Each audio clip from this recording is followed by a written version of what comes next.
Did you notice the picture on that last song? You're right. It had snow on it. There's hopes that a change is coming. We are privileged this morning to have Kevin and Kristen with us, all the way from Florida. They are serving with Missonary Flight International, and he's going to tell us about that work. He's also going to introduce his children, which is good because I would probably get the names mixed up. But I want you to pay special attention because we have a fellowship meal prepared afterwards, and you get to interact with them. And so that's your test, is to be able to greet the kids by name. Okay? But Kevin, I'm going to have you come forward. Good morning. So, girls, if y'all go ahead and come on up. So it is a honor and a blessing to be here with all of you this morning. I figured that today I would go ahead and introduce you to our family. So this is Kristen, my beautiful wife. I was going to say bride and wife at the same time, but she's both. And then this is Rebecca. She's our first. And then Allison. Can you wave? And then this is Faith. And so we have 8. Allison is 6. And Faith will turn 2 in September. And you can see we have one on the way. And it's a boy. So finally, yes, right? So I know everybody's kind of like, 3 girls and another one on the way. What's the odds? But yes, so we're having a boy in September. So September is beginning to be a great month for us. So so yes, if you're wondering the due date, it'll be Labor Day. So we're going to have a great time this year in Labor Day. So thank you girls so much. And they are such a so Rebecca, you guys are writing it down, right? 8 years old. Allison and Faith. The boy's name will be Max. So his name will be Max. So all right, thank you, girls. So today I just figured I would share with you guys a little bit about who we are and about what we do with Missonary Flights International. And so how did we get to where we are at? And so I grew up in a house that I would say was divided. And what does that mean? So my father he went to an independent Baptist church, but my mom, she was Mormon. And so my house was divided. Now, as a child, I didn't understand. Jesus was talked about from my father. Jesus was talked about from my mother. But the disconnect, it's a different Jesus, and there's just a complete, it's totally different. One, you're having to do everything you can for him, and the other one says, come to me, and it's free. And so as a kid, it was really confusing, and I felt like I could never do enough because my dad was a business owner, and we had a farm. And if any of you know what farming is like, I have a feeling that many of you know what farming is like. And so daylight till after dark. And of course, this was in Florida. So I'm originally from Plant City, Florida, small farming community outside of Tampa. And so Leesburg is in our backyard. To us, considered we're way over here in Washington State. So cool story about Leesburg, really fast. Whenever I first started flying back in 2000, I would fly from Plant City to Ocala to Leesburg and then back. So that would kind of let you guys know a little bit the area. So, but anyway, super cool. But I grew up in Plant City, Florida, in little farming community. Plant City is known as the winter strawberry capital of the world, actually. We have a humongous thing called the Strawberry Festival where 800 to 900,000 people come and visit in 10 days. So it's pretty big. It's world renowned, world known. So anyways, as a kid, there's pictures of me in diapers pulling weeds. And so everybody, it didn't matter who you were, from birth, you can do something. So, hey, you're getting out in the field and you're doing something. So we all worked at it. And so, but my mom would take us home to get meals ready and get everything done. And so she was the one that was primarily raising us up.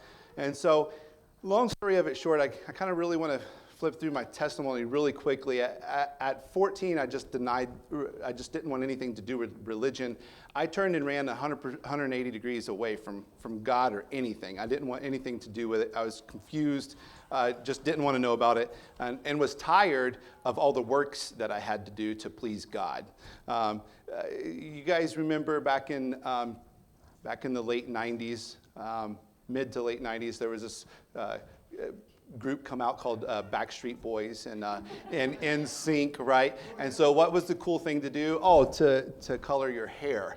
And so I did that, and my mom said, you're going to go to hell because you did that. And I said, well, okay, well, then there's nothing else that I can do. So I guess I'm just going to start on this path. And so anyways, so that just led me to absolutely, like I said, 180 degrees away from Christ. But then in 2008, through a whole bunch, series of things that was going on, basically what happened is I met this associate pastor, and he came to buy my boat. So I had quite a few things, a lot of material things, and he came to buy my boat. And he said, Kevin, have you ever read through the Bible? And I said, no, I never have. He's like, how often do you read the Bible? I was like, every Sunday. You know, we open it in church. Of course, I was lying then as well. So, I mean, you know, I was lying because, number one, I wasn't going to church every Sunday. And number two, I didn't open it whenever I did go. So anyway, I just said that hopefully to appease him. And he said, well, let me ask you a question. You seem like a guy who likes a challenge. There's a Bible that I really love to go through, and it's called Read the Bible in 90 Days. And he said, now, it's the NIV. He said, but the whole goal is to read the Bible and establish a daily reading in God's Word. That's the whole purpose of this Bible. And he said, if I give you that Bible, would you do it? And just so that he would go away and buy my boat, I said, yes. So I said yes, and so he goes, okay, great. He goes, well, whenever I come back with the cash, I'll give you this Bible. So I said, okay. So he came back, and he gave me the cash. I was like, great, and it was in the Bible. And so so I took the cash out, put it in my pocket, put the Bible in my nightstand. And so I didn't touch it for a while. Stuff was going on in my life, and then I said, you know what? I think I'm really need to seek out what this life is for. And so through a whole bunch of series of things that was going on in my life, through alcoholism and drugs and a whole bunch of other stuff that I was doing and partaking of, I said, a certain thing happened. A really good friend of mine, he died while I was holding him from a motorcycle accident. And that accident triggered, I mean, this guy, we were out the night of he was getting ready to turn 21. And he just died in my arms. And I'm saying, okay, what is this life for? So you see everything. Okay, so he was just breathing. Now he died. What's going to happen to him? Okay, and so I need to figure this out on my own. So I remembered that Bible that the associate pastor gave me. And so I went home and I started reading that Bible. Well, I was so intrigued by the Bible, the first time I had really started to really truly read through it to try to figure out who God is, that I wasn't, it's about an hour to an hour and a half a day is how much it takes for you to go through the daily readings, depending on how slow or how fast you read. I'm a slow reader, so it took me 4 to 5 hours. No, I'm just kidding. I'm just kidding. But I was so intrigued with it that I did spend about 4 to 6 hours a day. So at night, whenever I went home from work, I would sit there and I would read, and it was like, okay, day 1, day 2, day 3, day 4, day 5. And I would just continue to read because I was so intrigued with the Bible, reading it from cover to cover, that I just almost couldn't put it down until I was absolutely exhausted. So I would wake up at work, just to let you know, at 4 o'clock in the morning, I would go eat breakfast with my family at 5, and then we would start the day at 6 o'clock on the farm, and then we would get done about 7, 8 o'clock at night, and then I would read for 5 to 6 hours straight. I would read till 1, 2 o'clock in the morning, and then I'd wake up at 4 o'clock in the morning again. This is how intrigued I was and how I was just captivated in the Bible and just reading. I couldn't get enough. And so I did this, and so I'd read that whole Bible, and supposed to do it in 90 days. I did it in a month. And so he told me, he said, Kevin, he said, look, you might have a lot of questions. He said, this is not the purpose of asking tons of questions and stopping and getting held up in one certain point. He said, read through it. If you have a question, get a notebook and write it down on the side and ask me, and we'll go through those questions later on, but just read through the Bible. Just do this. Well, I was so intrigued, and I did it in a month, and so then I did it again. I said, I gotta go back to the beginning. And so go back to the beginning. So I did this about 5 or 6 times, okay? So I was reading and just absorbing God's word. And so I started going to a small church of only about 7,000 members. No, I'm just kidding. At the time, whenever I first started going, actually they did have 3,000 members, and the church was called Bell Shoals Baptist Church. And so I go to Bell Shoals, and I'm going, so I'm reading through the Bible, right? And every single week I hear him saying, hey, if you want to give your life to the Lord, get down and say this prayer after me. And so I would say that prayer, but every single time I walked out for 6 months, every single time I walked out, I said, okay, I don't feel it. I don't get it. I know I'm not saved. And the reason being is because whenever I came to there, I had expectations, and I had stuff that I was wanting to hold on to. Okay, God, I want to keep my alcohol. I want to keep my drugs, but I'll give you my ladies. It was like God was saying, no, you can't come to me. You got to come to me surrendered. And so what happened was that until I was actually fully surrendered in my heart, whenever I fully surrendered to him, that's whenever he purified me. And that's whenever, I said, okay, I'm not going to pray the prayer that this guy is saying for me to pray. I'm going to pray a different prayer because I know I need to do this. Now, granted, remember, it's been 6 months. I've already went through the whole entire Bible at least 5 or 6 times. And so I'm really, really, really wanting this. So I said, okay, God, I come to you fully surrendered. I give you everything. I'm going to give you my life. I no longer want to live with all the selfish ambition that I have fully for myself. Everything that I was wanting to do was only for myself. And I said, so for this day forward, I want to serve you. I don't care how, but the rest of my life is yours. So that meant a lot because I had already physically should have lost my life numerous amount of times through being held at gunpoint and guns going off and being in car accidents where I have actual x-rays that show that my neck was broken, my back was broken, and whenever I go into physical therapy, they say, how are you even walking into here? So, just really crazy things that God was just bringing me through. And so I get to this point to where I say, all right, God, I want to serve you. And at that time, it was 2008, and there was a big crisis going on. My main money income dried up. And that money income, as you could probably guess, was through drugs. And so I was like, okay, I got to do stuff legally now. Now, I did have several legal businesses, by the way. So I did actually have several legal businesses. And at the time, I was running my family's farm as well. And so I said, all right, well, I can't be driving 45 minutes to go to this church anymore. I got to, take everything down. And so I started going to Bethany Baptist Church, which is where I met my wife, Kristen. And so we met there, and I started serving. I played the drums, and so they had me up there for praise team, and then I started serving in college and career, and then time passes by, and then they say, hey, we need some youth leaders. So then I was like, yeah, I would love to go serve in youth. So we went out to go serve in youth, and so we both left college and career actually to go serve in youth. And then they're like, dude, you should become a youth pastor. And I was like, I've been looking to serve, somehow in some way. So we looked I looked into that, and we started dating in 2009. But actually, we didn't date; we courted. So does everybody know the difference? So yeah. So okay, cool. So this is a great audience. I don't have to explain it. So so we were courting, and we were serving in youth together. And then we wound up getting married in 2011. While we were courting, we both said we want to serve, Christ in whatever way, in however he wants us to go, whatever he wants us to do, no matter if it's a youth pastor.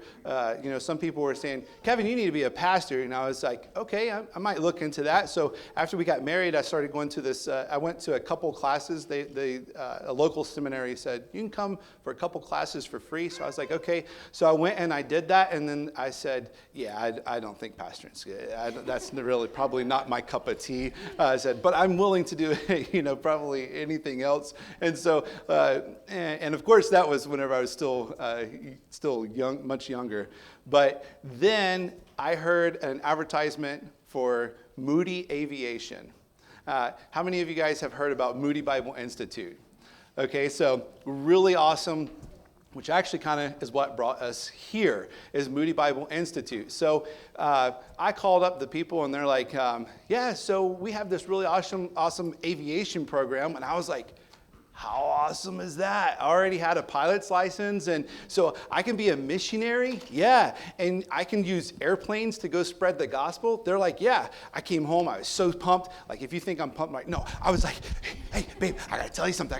So I was like super pumped, at the end of the day, and she walks in, she's like, great. Yeah, tell me. And so whenever I tell her, I was like, it's mission aviation, dude. I was like, this is the greatest thing ever. I can fly planes and use planes to spread the gospel. And she was like, okay, let's do it. So I was like, okay. So I called the people up, and they're like, yeah, it's out in Spokane, Washington. I said, is that D.C. or state? And they're like, no, it's Washington State. And I was like, okay. So at that point, I'm sorry, but I already was like, cold. So there's a Florida boy, okay? I'm from Florida, okay? And I was like, Washington? That's almost as far north as you can go besides Alaska. Cold. Nope. So I was like, no, there's no way I'm going to Spokane, Washington. And so anyway, so she dragged me along. So we wound up coming to a thing called Experience Spokane. And so we came up here, and a really awesome, just one amazing thing after another just continued to happen. And God just, he was closing all the doors that we had planned, right?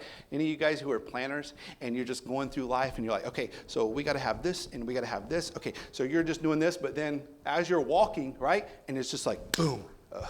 Okay, that door's closed, so you sidestep, and he goes, no, I have this one already open for you. I have this one open for you. I have this one open for you. I mean, all the way from our rental car, all the way from the time we got picked up, so we had to have some taxi driver come and get us, and then, long story short, we were able to share the gospel with this guy, right? So super cool. Like, that wouldn't have happened had we had our own rental car, right? And so then this guy winds up, like, he's like, you guys are really awesome. 15-minute ride, okay, from Spokane, International to the hotel that we were at, 15-minute ride. He's like, guys, just call me whenever you want. So long story short, like, he winds up being our taxi driver the whole time we're there. So super awesome. And he drove us around for 2.5 hours. And I was like, okay, bro. I was looking at I was looking at how much you charged us, to take us from the airport to the hotel, and I said, we're about timed out right now on our cash, and he goes, look at the meter. I didn't turn it on since the time you guys been in the car. Oh. So guys, just blessing after blessing after blessing, and we went to the hotel, woke up the next morning, and as we were at breakfast, we were praying, and actually Augie, that's where we met. Augie and Pat. So Augie comes over and he starts talking with us. And long story short, well, his daughter, Naomi, is going to Experience Spokane the same exact time, and Miss Pat was going to be coming there as he was going to an ag show. And so that's how we met Augie and Pat Koistra, is through that. And so Naomi starts college with me. So your whole first year, you do biblical studies. And so anyway, you just see how God's hand is in everything. And so we studied at Moody Aviation for 2 years, and then it got a little expensive for us. And so I was working 2 jobs. Kristen, my wife, we had Rebecca at the time. She was working 2.5 jobs, so 2 full-time jobs, 1 half-time job, or part-time job, and we were trying to make. Have you ever tried to make ends meet? Well, that end is over there, and the other end is over there. They don't meet. So we were praying, and we're like, God, what do you want us to do? And at the same exact time, have you guys ever felt like God is always ultimately in control? But at the same time, you're like, okay, God, and he's like, hey, calm down, rest. I don't know if you can tell, but I'm kind of high-strung pretty much most of the time. So you're kind of wondering, how do I even sit in a pilot seat for 20 minutes to even fly a plane, right? So I'm sitting up there going, okay, what's going on? And I don't know about you guys and how your walk is, but it just seems like every single time it's like the day before or a couple hours before something is due or something big is, okay, God, I got $5 in my banking account and don't know, but if you know, but that's what is it? The credit union, you can't touch that $5. So we need something to happen. I need like a couple dollars for gas so I can get to work. And he goes, no, go walk. So I did. I walked from South Hill in Spokane all the way to Spokane Valley Mall so I could go to work. Okay, and so we did what we had to do. All right. So trials of various kinds, like it talks about in James, and it brought and as I was studying the Word, as we were at Moody Bible Institute, and I'm studying, and I'm like, wow, this really brings the Bible to life. Right? And so we're just implementing it in our every single day. And so we started serving college and career, actually at the same church that Naomi went to at Valley Forth. And so we're all doing community and life together. And we do discipleship, and we're doing street evangelism. So it's super awesome, great community. And we were like, okay, God, what are you doing? Because we're doing everything we can to try to raise enough money to go to Moody Aviation. And he said, here, through Kristen's aunt, by the way, actually, it was your uncle, who is an atheist. Who is an atheist? Okay, so they, like through family reunions and stuff, they know what we're doing. And this dude as an atheist, he says, hey, you need to come check out this college. And he cuts out this news article and he sends it to us, right? Or he sends it to her mom. Her mom sends it to us out here in Spokane. And we're like, oh my goodness, this might be an amazing blessing, And so we call up, it's the College of Missionary Aviation. And long story short, it wound up saving us a couple years and $100,000. Wow. So talk about waiting on the Lord. Right? And talk about being patient. You learn patience, right? You learn patience, and you wait on the Lord, and you just come to this place where you're excited that, you know what, tomorrow we got a $1,000 bill that's got to get paid, and this is going to be really cool. Watch God show up and do this, right? And so you learn how to rest in Him, even when there's trials that's going on. And so we've had a lot of growth through that kind of stuff. I graduated the College of Missionary Aviation in 2017, and then I went to work with a military contractor, because as a missionary pilot, you're not, majority of the mission aviations, you're not just a pilot. You have to be a pilot and a mechanic. And so you have to be both. So now I got all my college, I got my pilot certificates, and I'm like, hey, where can I go? And they're like, yeah, bro, not here. You got to have your mechanic's license. So I started working for a military contracting company. And check this out, guys. I didn't have to pay for school, and they paid me to work on airplanes. Okay, I was like, dude, I don't got to go to school and pay for it. They're going to pay me. They're going to pay me to learn. I was like, this is the best job ever. And not only that, like they paid me to travel around the world, you know?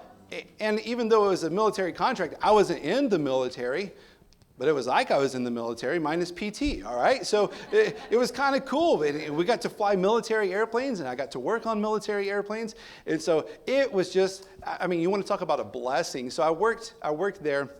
But through that, I gained all the experience that I needed to get my A&P mechanic license, airframe and power plant mechanic license.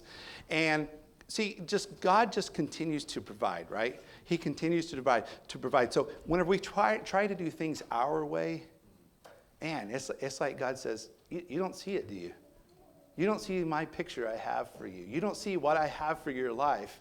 And you're trying to forge your own way. He's like, pray to me, but let me open up the doors. Stop trying to open up your own doors. And it's like he continues to show us that. He continues to walk us in that direction. So we met, actually, Missionary Flights International whenever we were here at Moody Aviation. And so that's how we first got acquainted with Missionary Flights International. And so, long story short, we wound up getting accepted at Missionary Flights International. So I wanted to kind of give you guys a backstory, and then now I kind of want to tell you guys, so this is kind of like a break, and now we're going to go forward. So that way you guys know Missionary Flights International and kind of like what I do on a daily basis. So, hi guys, I'm a missionary pilot and a mechanic. And so what I do is we fly some of the largest aircraft in mission aviation. And they're also some of the oldest. So, what is it? It's a 1943, a 1944 DC-3. So the same DC-3s that was used in the war, our aircraft, every one of them was used in the war, but on a front that nobody talks a lot about. African front. So our DC-3s were originally African Army DC-3s. Isn't that crazy? You know, I never thought about that until I go to Missionary Flights International. They're like, yeah, these are the African DC-3s. I went, looks American to me. Right?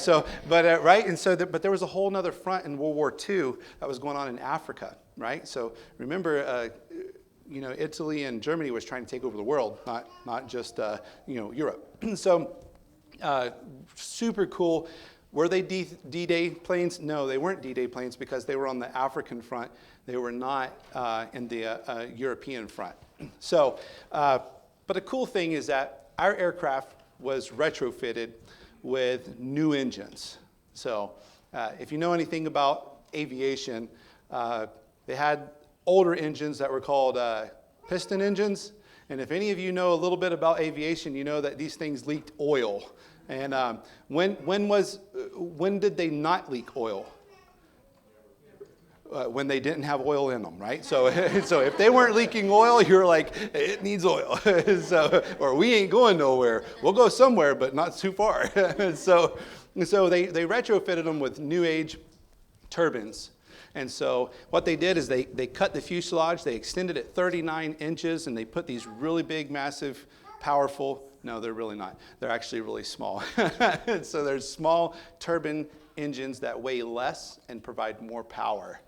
So really cool thing. I get to fly a piece of history every single day. And not only that, I get to work on it as well. And so what they did is they repurposed these DC-3s. Rivet by rivet, we go through each one of these airplanes. Now, if you've ever actually went out and touched a DC-3, you'd realize how many rivets that is. Whenever I came along, I was like, yeah, this is going to be awesome. They took me next door. They're like, yeah, we're repurposing this one. I was like, that's going to be awesome. And you show up, and they're like, man, there's 10,000 rivets on this one line. This is going to take us a long, So they're like, yes, job security, right? No, what we do, though, at Missionary Flights International, we fly all over the Caribbean. And we service, every single week I fly into the Bahamas Dominican Republic, and Haiti every single week. Several times a year, we'll go into Jamaica. The thing that really prohibits us a lot from going in and out of Jamaica more is this little country to the north of Jamaica called Cuba. So what happens is if we have to go to Jamaica, we have to make a fuel stop, and so it racks up our costs. So in the Bahamas, fuel cost is around, I think it was $9.68 last time we landed there and had to take on fuel per gallon. Where in America or in Hispaniola is the island that Haiti and Dominican Republic shares. All right, that our fuel is pretty close to the same, and it was like $5.62. So you're looking at $4 more per gallon. That's a tremendous amount of cost, and we're trying to get missionaries there cost efficiently. And so typically, like places like Puerto Rico, Jamaica, those countries that are like that, we do go, but it's very rarely that we do go because it's hard to compete with commercial aviation, you know what I'm saying, with that kind of stuff. But the DC-3 is a workhorse, and we fly over 8,300 pounds of cargo and people every single time. Every single time we leave Fort Pierce, Florida, we have people and cargo on board. There are times that we have an all cargo configuration. But typically what our flights look like is about half people and the other half cargo. And so the really great thing about the DC-3 is that it is a workhorse and that it is kind of like a cargo plane. And just in case you're wondering, yes, I'm almost 6'4" and I can stand up inside of it. So it's actually quite large whenever you get inside of this thing.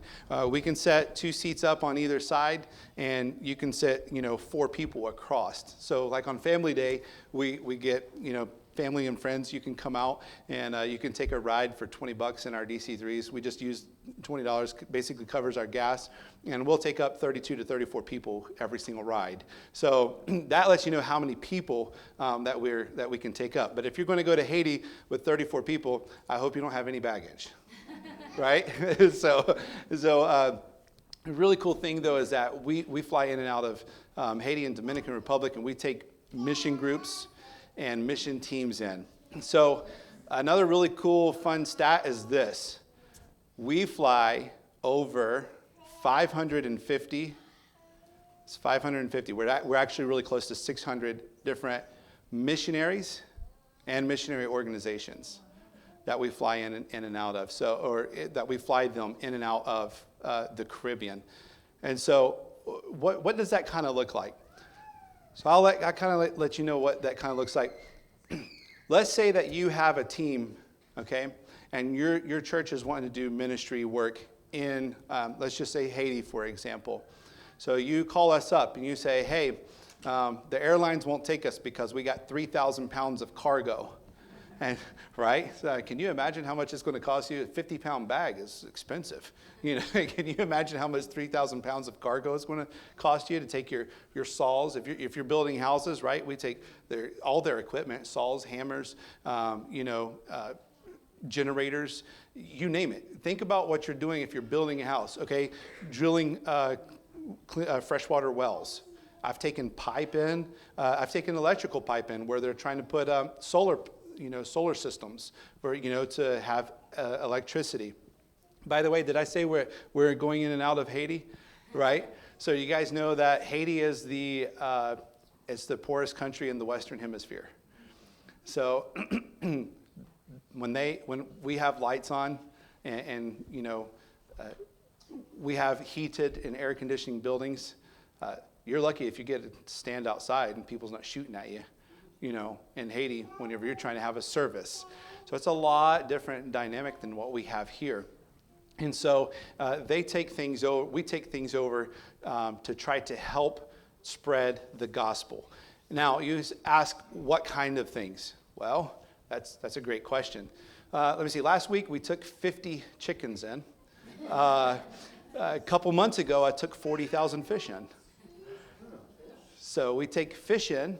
It was tilapia, and to try to teach them how to continue to grow fish and how to, well, there's an organization that we flew those in for, right? And to try to, be able to make their own food. There's another organization that we fly in. They do farming. And so they're trying to teach them how to farm. It's a lot different than we have here. You can kind of turn on a pump and get water. If you don't have electricity, or if you don't, you have to have what? A diesel generator or a diesel pump.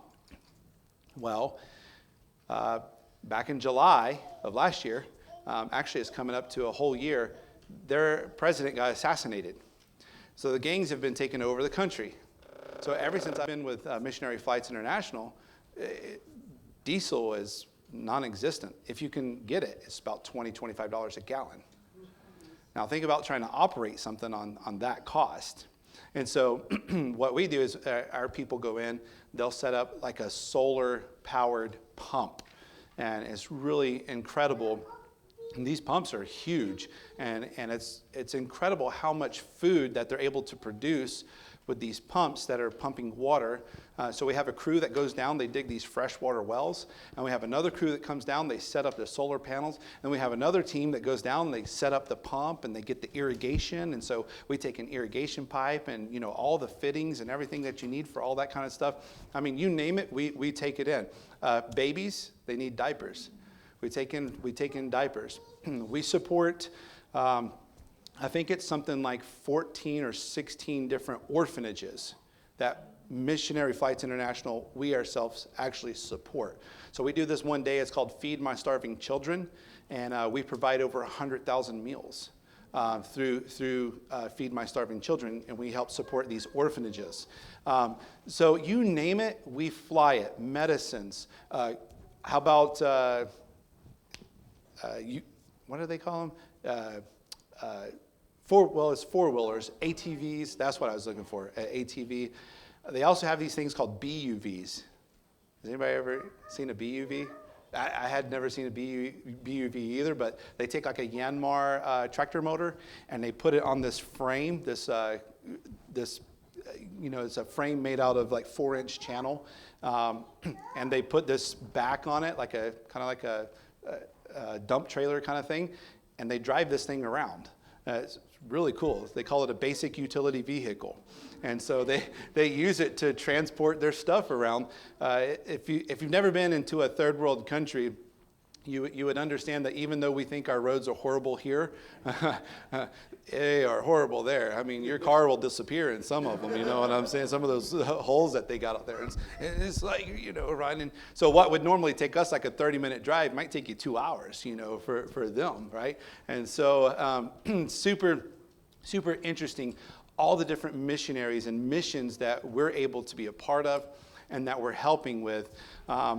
Really cool thing, one of the coolest things, well, I say one of the coolest, there's probably many, but really quick, like a cool thing that I had never thought about this, is a solar Bible. Isn't that really cool? It looks almost like a cell phone. And so we just delivered out 150 solar Bibles because, I mean, it's a hot and humid environment, and think about it, you can put that like right in your pocket. And so what this organization is doing is they're going out and they're doing evangelism and discipleship. And so they're bringing people into to Christ, and then they're handing them this solar Bible, and they're saying, hey, here's this solar Bible. You can use this and go out on the street, and then you can they can evangelize, and then you can bring them. And then whenever you bring them, so their churches there's some of them that they do every single day. Super awesome. Huh? And so they go out, they literally share the gospel with somebody, and they give them this solar Bible, and they bring them to church that night. It is crazy, incredible, and awesome to see this stuff and see how many people are just coming to Christ. So that is kind of a little bit, honestly, if you think about it, I've delivered a cheesecake before. So the mother said, it's my daughter's birthday. Can you guys deliver her a cheesecake? I asked her, I'll get you anything in the world. She's been over there for 5 years, never come out of the country in Haiti. She's been over there for 5 years. She said, it's her birthday. I said, what do you want? She goes, Mom, I would just love a slice of cheesecake. She said, so I bought her the whole pie. Can you guys take this whole pie over? We said, absolutely. So we throw it in ice in a cooler, and so we delivered it right to her. And she's like, oh, you can only imagine like what it's like. You get something that you haven't had in a long time. You should see her face as she opens up this cooler and brings this cheesecake out. She's like, this is amazing. And my goodness, it makes me feel like, wow. I just felt, at that point in time, I felt spoiled, right? And so in Haiti, it's so poor. You're an American. I don't care who you are. I don't care where you live. I don't care what your housing status is. It doesn't matter. 2 things makes you a king in Haiti. 2 things. Anything that's considered a roof over your head. It could be a cardboard box, right? Anything that is considered a roof. And the second thing, ice. Ice. Man, how much do we all take ice for granted in our drinks, right? And so those things are taken for granted. So whenever we show up, we have a couple helpers that helps us unload these 8,000 pounds. And then we also load cargo back on our aircraft to bring it back to the States as well. Well, whenever we're doing that, you know what the number one thing is that the helpers and people around ask for? Cold water. So we carry those little things on our planes, and they're like, hey, can I have a cup of cold water? And just to think about that, they just want a cup of clean cold water. And so so that's a little bit about kind of what we do. The day-to-day kind of looks like this. I show up on Monday morning. We have a Bible study. And then after Bible study, we're dismissed. And so remember, I'm a pilot mechanic. So I work on the planes on Monday, and I fly them on Tuesday. Sometimes I fly them Wednesday, Thursday, Friday, Saturday as well. So for example, whenever I get back on Thursday, July 7th. On Friday and Saturday, I have a 2-day trip. And so we'll be flying out. I'll overnight, and then we'll be flying back. And so then I'll go to church on Monday, Monday, yeah. No, I'm just kidding. No, then I'll go to church on Sunday, and then that'll be my day off. And then after that, Monday, we get right back to work again. And so we have to clean the planes, we have to work on the planes, and we have to load the plane to get it ready to go out on Tuesday. And so right now we have 3 total aircraft, 2 of which are flying, and the one that I told you guys is about, I told you about the one that's in restoration. So we have 3. Eventually, once we get the 3rd one up and running, we really hope to kind of open up Central America so that we can start doing trips to Central America. We already have a lot of a lot of missionaries who are asking us, hey, can you take trips? Hey, can we go to Central America? We have a lot of need there and stuff like that. So we already have the need, so we're trying to get this plane done so that we can go and do that. So then on Monday, I work on them. Tuesday, I fly them. Wednesday, typically, I come back, I work on it again so that we can fly it again, fly them again on Thursday. And we'll go out on Thursday, and sometimes Thursday and Friday, we'll have back-to-back flights. So kind of looks like this. We leave. I get to airport about 5 o'clock in the morning. And then my job, so I'm a second in command, I'm a co-pilot. My job is cargo and everything to go on with the aircraft. So I have to inspect the aircraft before we can fly it, check the fuel, check the oil, make sure that this thing's going to fly in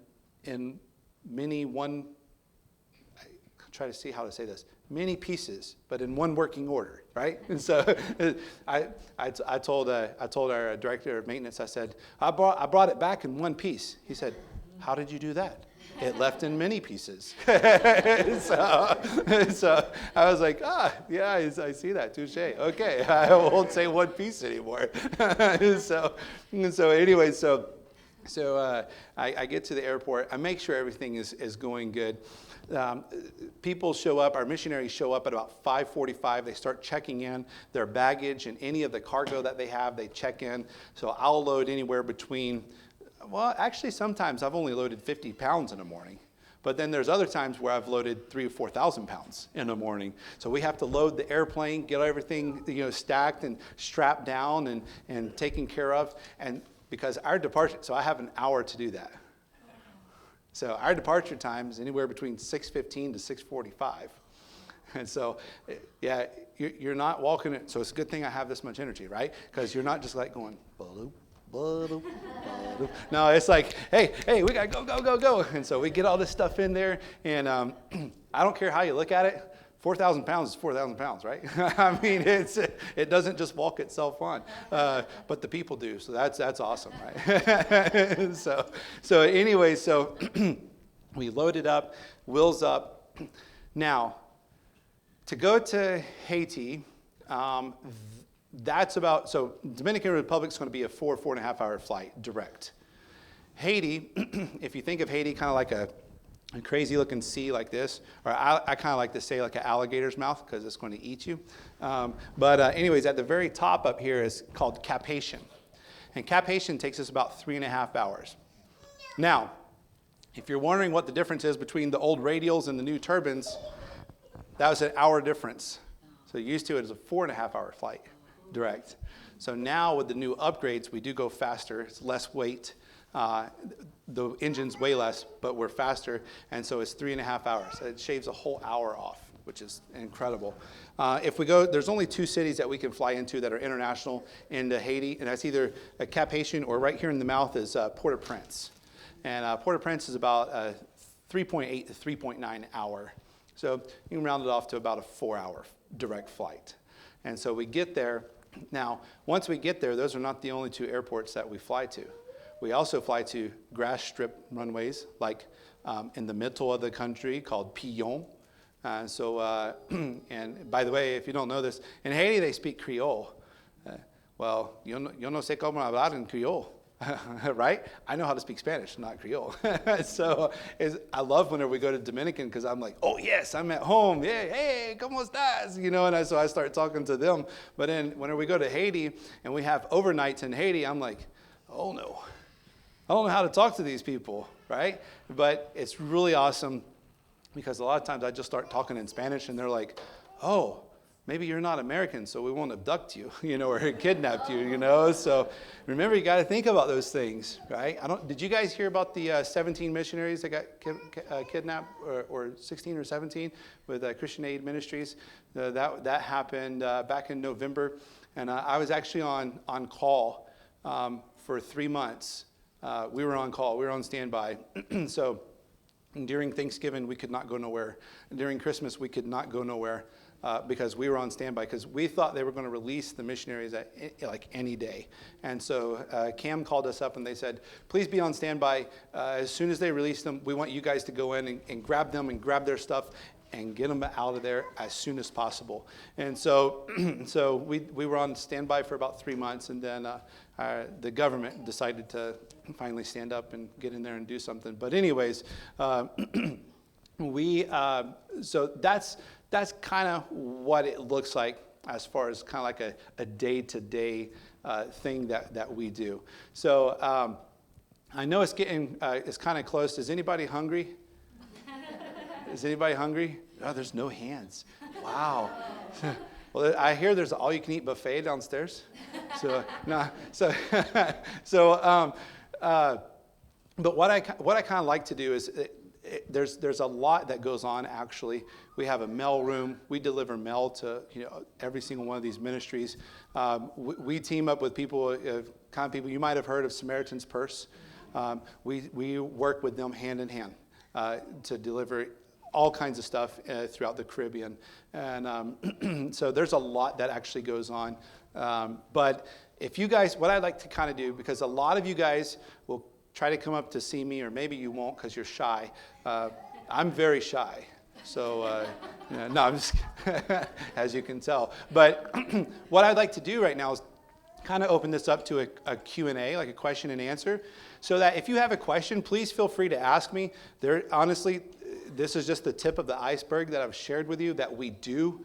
And so if you have a question, I'd like for you to You can yell it at me. I don't take offense to that. And that way, if you do have a question, you never know, somebody else might be thinking the same thing or asking the same question, and then that way I can answer it once instead of 100 and whatever times.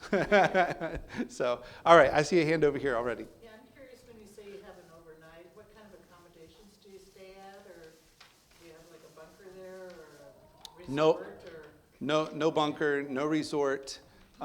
We stay with the locals. So that's a great question. So did everybody hear that? What are the accommodations like? So my first time in Haiti, it was really awesome. They said, hey, we got these really cool tarantulas. They're going to try to bite you. And these deadly snakes. They try to crawl in your bed because they want to get warm with you. Now, they don't bite until you roll over on them. They're like, so before you jump in your cot, make sure you pull the blanket back and make sure there's no snakes or tarantulas in there. I'm like, geez, thanks, guys. This is really great. I'm going to sleep very well tonight. And then they put me in a room, a small room, and the door, you see that door right there? It's got no gap. Well, this one had a gap about that, and I'm going, hey, they can crawl right in that door. Yeah, at least you could have built the door all the way down to the ground, right? So our accommodations are lovely. We live like the locals. So, and it's humbling, right? So whenever you go somewhere and they say, hey, if you need to brush your teeth, don't use the water. You need to come get this other purified water to brush your teeth, and do like this. With the water, don't open your eyes. Any pore, you don't want to get the water in your eyes or your pores or anything like that, because it's not sanitary. You might get something. So, and that's how we live when we go there. So, great question. Any other question? Yes, ma'am. What happened to the 16 missionaries? So they released 2, and then they released another 2, and then the remainder of the missionaries that were there, they escaped in the middle of a night. And they got out safely. Yes, ma'am. And so that happened, I think, somewhere around February or March of this year. Yes, ma'am. Oh, that's a great one. How many miles have I flown? Yeah, boy, I don't even know. I do know, so I will tell you this. I did calculate this because one of our churches likes to know an update on how many missionaries that we fly in, how much cargo that I fly. So this past 3 months, I flew 156,000 miles. And we flew over 268,000 pounds of cargo. And there was almost 400 missionaries that I flew in. That was in 3 months. So I started in August of last year, so we're almost there a whole year. So do the math, and it's about pretty close to the same. Yes, sir. Do you fly at night? Do we fly at night? Yes and no. So when we take off, at 6:15 in the morning in the winter, it's night. Yeah. And it doesn't get day until, about 8:30. Do we fly intentionally at night? So here's a cool thing. In the Bahamas, it is illegal for you to land at night at their airports, even though it might be a controlled airport, right? So even like a airport like Nassau, it's a big airport, kind of like Spokane. It's illegal for you to land there at night. So we don't intentionally fly at night. However, if we have something that's going on and we need to, we do medvac flights, so we fly out people. So let's say your family is in Haiti, something happens to one of your family members, they break a leg or something like that. It's not like, hey, I'm going to go down to the emergency center. It's not like that there. And so what we do is we fly those patients out. And so we'll fly missionaries, we fly locals, we fly them to a hospital here in the States. And we'll get them all fixed up, and then we'll fly them back. So those flights, emergency flight, yes, we will fly at night. But it's only for emergencies. Any other questions? These are good questions. Yes, sir.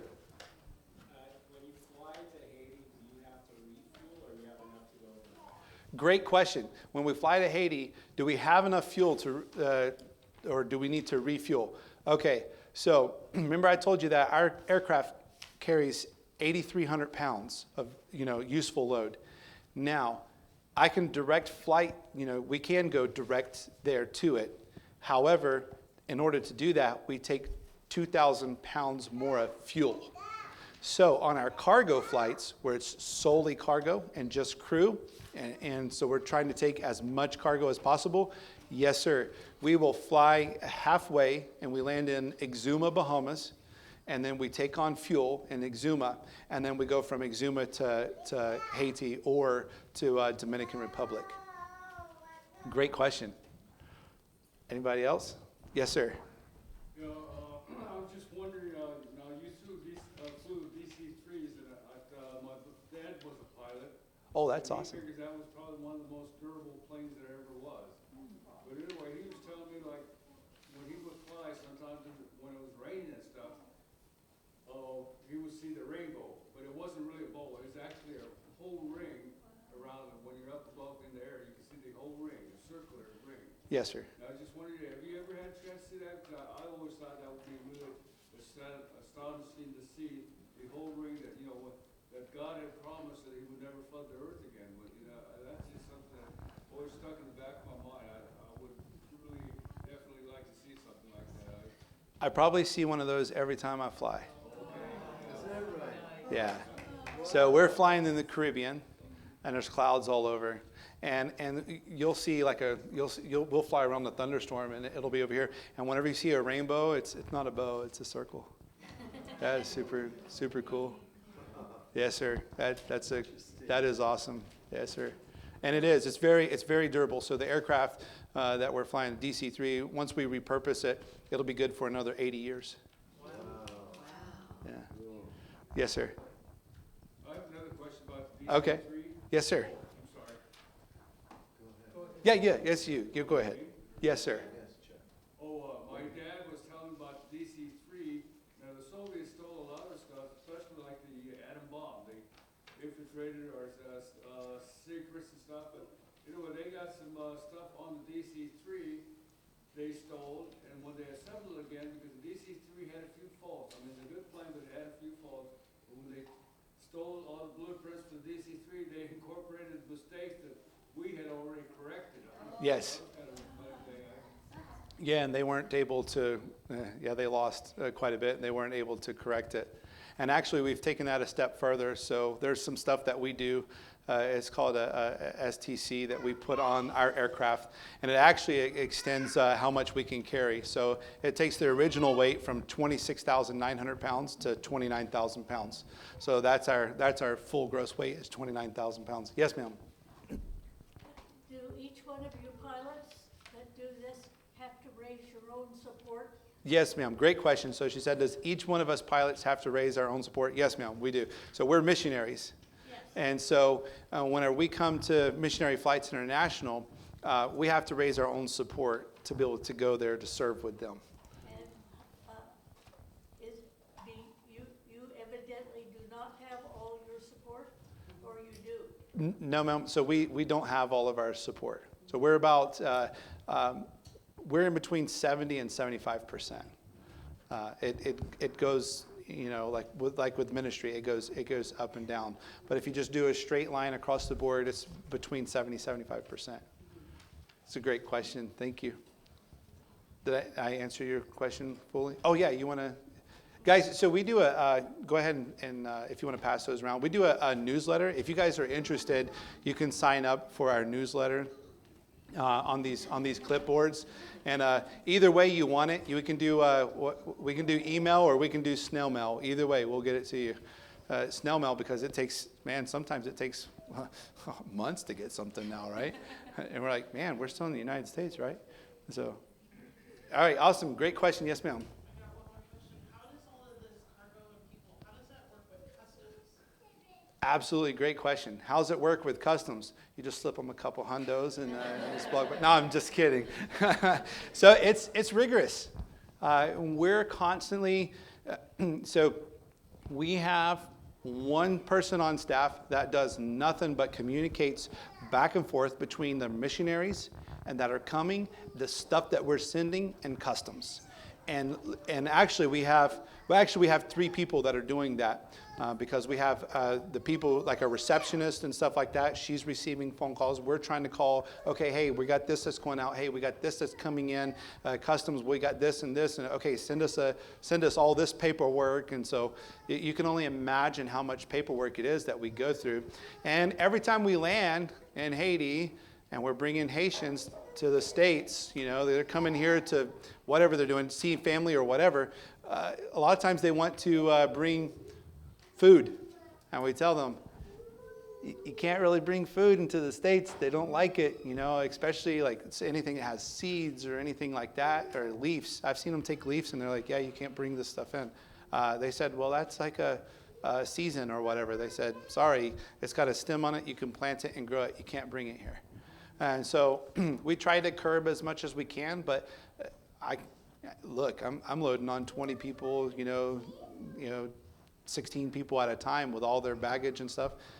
We don't have an x-ray machine to go through their stuff. So what happens is a good question.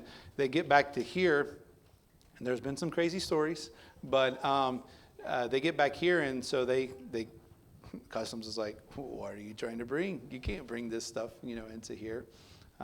But people has tried to bring remains back, and it's really interesting what people try to bring here. Yes, ma'am.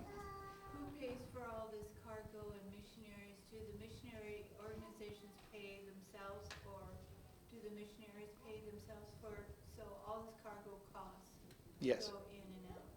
Really great question. So she said, who pays for all the cargo that goes in and out?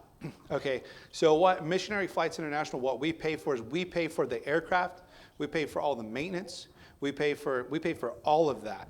But what we do is we say, can you cover the fuel cost? Now we have a recommended. We say, so we can't solicit. We can't solicit a price from you. We just say, hey, look, we recommend X amount of dollars per pound that you bring in.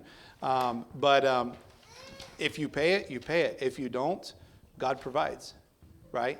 And so that's how we operate. We are a full 100% mission organization. We do not have any commercial flights at all. And so, ma'am? You don't charge for We don't charge. right on your plane. You don't do We don't charge what we do. We say, hey, it would be nice, or the recommended thing would be this amount, because this is how much it would cost us for you in gas for us to take you there. But if you don't have the money to pay, we want ministry to happen, and God's going to provide that somehow. So we just tell you, hey, this is recommended. If and so then it's up to the missionaries. So that's how we do all of that. Yes, ma'am.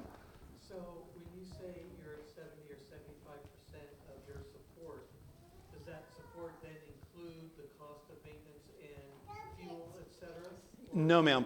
So that's a great question. So she said, since we said that we're 70 to 75% of our support, does that include like the maintenance and stuff like that?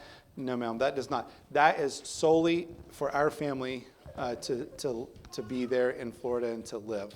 And so what we do is we have these other banquets and stuff at MFI, and as we come on staff, we have to go and we raise support as well strictly for MFI, for the maintenance of the hangar, the airplanes, and stuff like that. So great question. Anybody else? Am I missing somebody's hand? Now you're starting to get hungry now, aren't you? Okay. Okay, he goes, let's pray. All right. So, guys, if you have any other questions, we're going to come downstairs with you guys. So, seriously, feel free to come up and ask me. I'll answer any of you guys' questions. So, all right. So, I guess at this point in time, I'll go ahead and I'll say a blessing, and we'll pray for the food. I'll also pray and bless the food that we're going to receive. And I just want to let you guys know, thank you. Thank you so much for having us and for inviting us to come here. This is such a blessing and an honor for us to be able to present to you guys and show you guys and share with you guys. And so hopefully, it's kind of like this sphere. A lot of times you don't get to see everything that goes on that God is doing. And hopefully I helped you envision and see things that God is doing all over the earth still, even though sometimes we kind of get captured into what's going on in our own backyard. God is still moving, and he's still going throughout the earth. And even though, hey, guys, I don't know about you guys, but one glorious day he's coming back. And don't know about you guys, but I think that's going to be soon. And so, but until he comes back, we're going to continue to spread the gospel, and we're going to continue to try to lead others to Christ as much as possible and be disciple makers. All right, so thank you guys so much. So let's go to the Lord in prayer. Dear Heavenly Father, just thank you for all of your many blessings that you've given us, Lord. And I just pray over each and every single person that is here today, Lord. I just thank you for them spending their time to come here and show up and be able to listen to what you are doing, Lord, what you're doing around the world. And we just thank you for that. Thank you for this time that we get to share together. And I just pray, Lord, that you use this and that you just bless their hearts. And Lord, as we get to go together in fellowship and time that we get to eat together, Lord, I just pray that you bless this time together and just help us to relax and fellowship and with each other and get to know each other. And we thank you for everything that everybody got to come here, and we all came here safely, Lord. We didn't get held at gunpoint to come here, and nobody's busting in the doors right now, and we just thank you for that. And I pray that you continue to keep everybody here safe, and as they go through to their respective homes, Lord, I just pray that you keep them safe on their journey. And we just pray that you just continue to bless this church. We ask all these things in the mighty name of Jesus. Amen.